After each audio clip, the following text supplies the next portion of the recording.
الحمدللہ رب العالمین والصلاة والسلام علی سید المرسلین اما بعد فاعوذ باللہ من الشیطان الرجیم بسم اللہ الرحمن الرحیم۔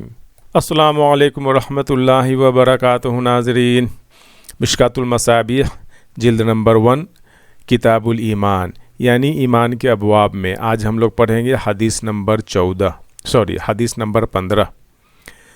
بسم اللہ الرحمن الرحیم۔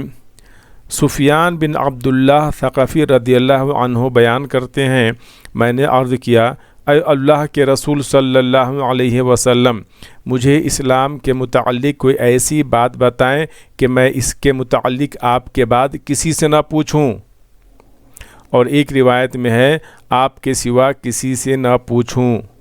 آپ صلی اللہ علیہ وسلم نے فرمایا، کہو میں اللہ پر ایمان لایا، پھر ثابت قدم ہو جاؤ۔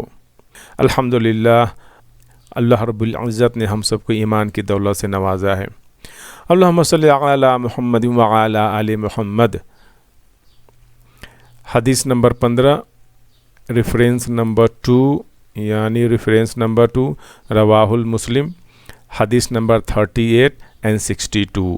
یہ تفصیلات میں نیچے ڈسکرپشن میں دے دوں گا، جو حضرت بخاری مسلم پڑھنا چاہیں ان کے لیے آسانی ہوگی۔ جزاکم اللہ خیرہ۔ السلام علیکم ورحمۃ اللہ وبرکاتہ۔